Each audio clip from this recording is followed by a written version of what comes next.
Praise Lord बच्चों, आप सब कैसे हो? उम्मीद करती हूँ आप सब ठीक हो। आइए हम छोटा सा प्रार्थना करके इस क्लास को स्टार्ट करेंगे। आज आप सब लोग घुटने लेकर हाथ जोड़कर आंख बंद कीजिए। धन्यवाद यीशु जी, अभी तक हम सबको संभाल के फिर से एक बार आपके चरणों में आपका वचन सीखने के लिए हमको मौका दिया, इसलिए मैं आपको धन्यवाद देती हूँ प्रभु। सुनने वाला हर एक बच्चों को ग्रहण करने का मन दीजिए प्रभु जी। हम सबको आपके हाथ को सौंपते हुए यीशु मसीह की पवित्र नाम से मांगती हूँ पिता, आमीन। आज आपका चौथा पाठ का नाम नूह है और आपका याद करने का वचन मेमोरी वर्स पहला पत्रस 3:20, 1 पीटर 3:20। जहाज बन रहा था जिसमें बैठकर थोड़े लोग अर्थात 8 प्राणी पानी के द्वारा बच गए। हम पिछले पार्ट में क्या सीखे थे, मैं उम्मीद करती हूँ आप सबको याद है। हम पिछले पार्ट में कैन और हाबिल के बारे में सीखे थे। कैन खेती बाड़ी करते थे और हाबिल चरवाहा था। एक बार दोनों भी परमेश्वर को बलि अर्पण की, तब परमेश्वर हाबिल के बलि अर्पण से प्रसन्न हुए और हाबिल के बलि अर्पण को स्वीकार किए। कैन के बलि अर्पण को परमेश्वर ने स्वीकार नहीं किए, तब कैन को गुस्सा आया और अपने भाई को मार डाला। तब परमेश्वर कैन को शाप दिया। आदम और हव्वा इस पृथ्वी पर के पहले माता पिता थे। कैन और हाबिल इस पृथ्वी पर के पहले भाई लोग हैं। कैन दूसरा देश को भाग गया और हाबिल मर गया। तब परमेश्वर आदम और हव्वा को फिर से एक पुत्र दिया। उस पुत्र का नाम शेत था। इस शेत के द्वारा इस पृथ्वी पर फिर से बहुत लोग बढ़ गए थे। तब इस शेत के द्वारा बहुत लोग बढ़ गए और इस शेत की संतान है नूह। अभी मैं आपको दिखाऊंगी। पहला मनुष्य आदम, आदम से कैन, हाबिल और शेत। आदम का पहला पीढ़ी, कैन, हाबिल और शेत का दूसरा पीढ़ी और उनके पुत्र लोगों का तीसरा पीढ़ी। और ऐसा ये कैन का पीढ़ी है और हाबिल अपने भाई के हाथ में मारा गया और शेत का पीढ़ी है। शेत से उत्पन्न हुई संतान लेमेक और लेमेक से नूह का जन्म हुआ। आदम से लेकर नूह तक 10 पीढ़ी है। पीढ़ी का मतलब अभी आपके दादाजी है ना, आपके दादाजी का पहला पीढ़ी और आपके पिताजी का दूसरा पीढ़ी और अभी आप लोग है ना, आप लोगों का तीसरा पीढ़ी है। उसी तरह आदम से लेकर नूह तक 10 पीढ़ी है।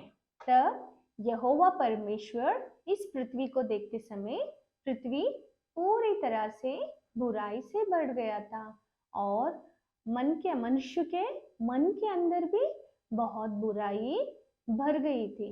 बुराई का मतलब झूठ बात, चोरी, एक दूसरे से झगड़ा और एक दूसरे को प्यार नहीं करना, द्वेष करना और एक दूसरे को मार लेना, माता पिता का आज्ञा को पालन नहीं करना, परमेश्वर का डर नहीं मानना।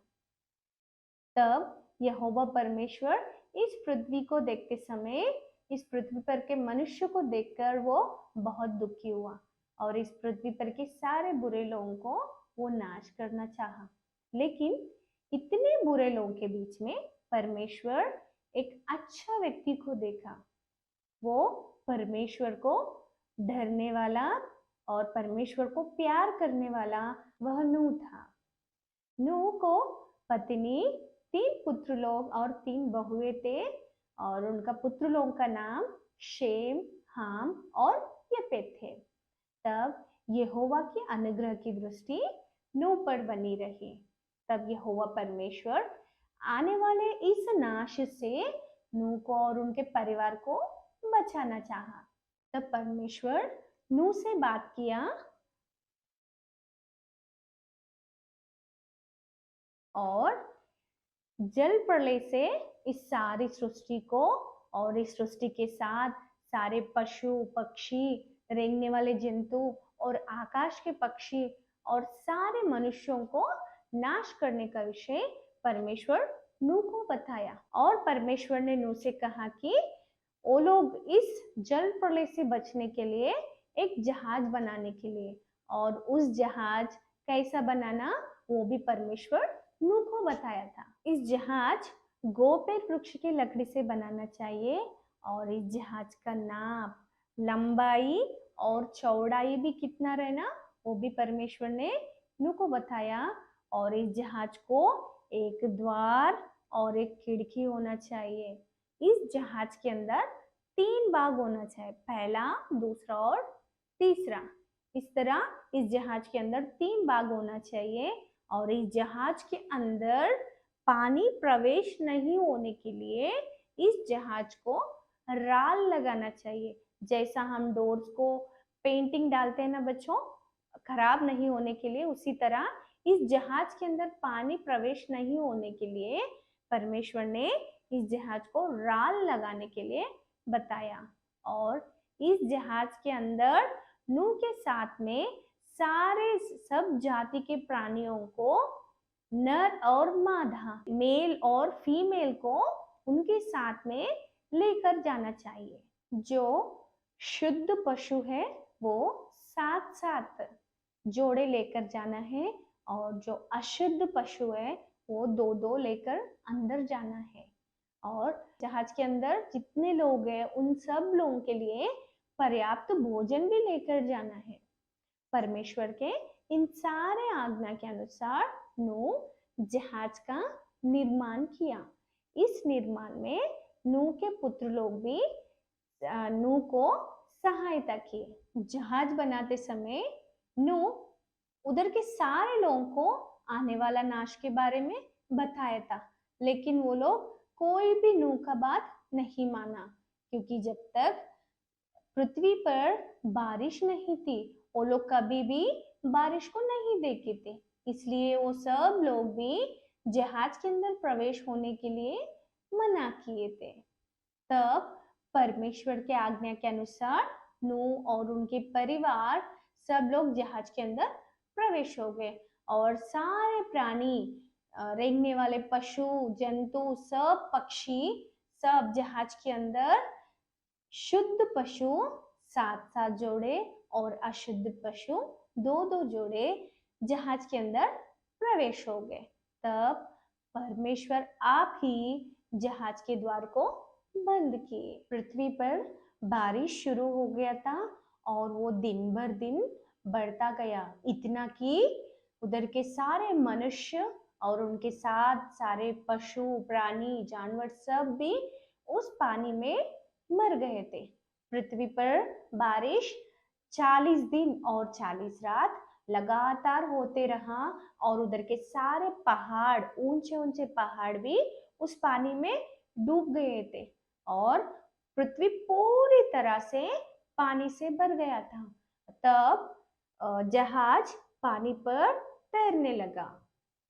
40 दिन और 40 रात लगातार बारिश के बाद में बारिश बंद हो गया, और पृथ्वी पर 150 दिन तक पानी था, और 150 दिन के बाद में पानी धीरे धीरे घटने लगे, और जहाज जाकर तब अरारात पहाड़ के ऊपर टिक गया था, रुक गया था। कुछ दिन के बाद नूह पृथ्वी पर, भूमि पर पानी सूखा या नहीं देखने के लिए खिड़की खोलकर एक कौवा को उड़ाया था। उस कौवा उधर इधर फिरते रहा, और कुछ दिन रुककर नूह ने एक कबूतरी को उड़ाया था।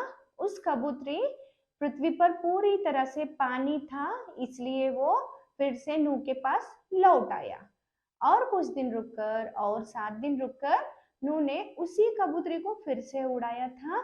उस कबूतरी जाकर वो आते समय अपने चोंच में एक जैतून का पत्ता लेकर आया। तब नूह को समझ में आया कि पृथ्वी पर और कुछ पानी है, और 7 दिन रुककर नूह ने फिर से उसी कबूतरी को उड़ाया था। उस कबूतरी फिर से कभी लौट नहीं आया। तब नूह को समझ में आया कि पृथ्वी पर पानी घट गए। इस तरह पानी पूरी तरह से पृथ्वी पर से सूखने के बाद में नूह और उनकी परिवार 8 लोग और उसके अंदर के सारे प्राणी भी जहाज के अंदर से बाहर आए। तब नूह परमेश्वर इतना दिन उनको संभाले, इसलिए नूह परमेश्वर को धन्यवाद के साथ होम बलि चढ़ाए। इस होम बलि से परमेश्वर प्रसन्न होकर नूह को और उनके परिवार को और उनके पुत्र लोगों को आशीष दी और परमेश्वर फिर से कभी भी इस पानी से पृथ्वी को नाश नहीं करने का प्रॉमिस की, वाचा की। उस प्रॉमिस के लिए परमेश्वर ने बादल में धनुष को रखा। आप लोग कभी देखे है क्या बच्चों? धनुष रेनबो को बहुत सुंदर रहता है ना। इस प्रकार नूह और उनके परिवार परमेश्वर की आज्ञा को पूरी तरह से आज्ञाकारी होने के कारण परमेश्वर नूह को और उनके परिवार को 8 लोगों को उस भयंकर जल प्रलय से बचाया। ठीक है बच्चों, अभी तक आप जो सुने हैं मैं उम्मीद करती हूँ आप अच्छी तरह से समझ गए। अभी इसमें से हम सीखने का विषय देखेंगे। परमेश्वर उन बच्चों को आशीष देते हैं जो उनके आज्ञा को मानते हैं और उन बच्चों को दंड देता है जो उनको आज्ञा को नहीं मानते। नूह उधर के सारे लोगों को आने वाला नाश के बारे में बताए थे और उनका मन बदलकर जहाज के अंदर आने के लिए भी नूह उधर के लोगों को बताते समय वो लोग नूह के बात पर ध्यान नहीं दिया और उनका मन बदलकर जहाज के अंदर नहीं आए क्योंकि उनको इच्छा नहीं था कि उनका मन बदलने के लिए।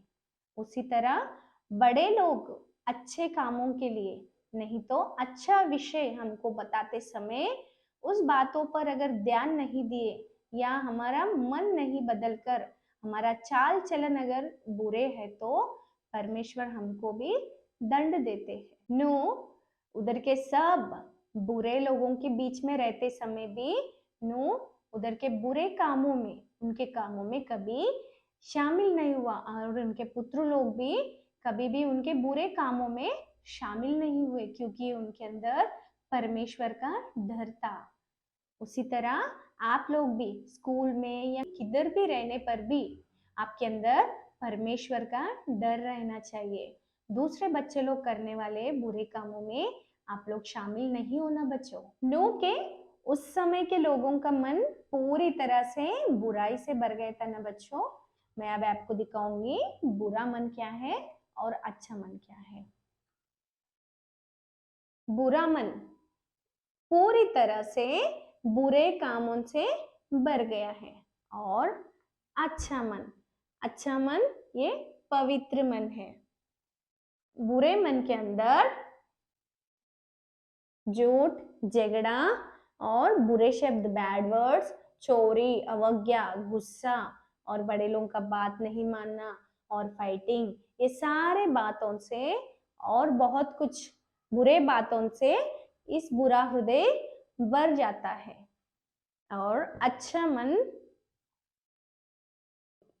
ये पवित्र मन है और इसके अंदर दया, आज्ञाकारी और शांत, ये कहाँ भी जाए शांति से रहते हैं और प्रेम, एक दूसरे से प्रेम करते हैं और एक दूसरे को क्षमा करते हैं और सत्य बात करते हैं, ये झूठ बात नहीं करते।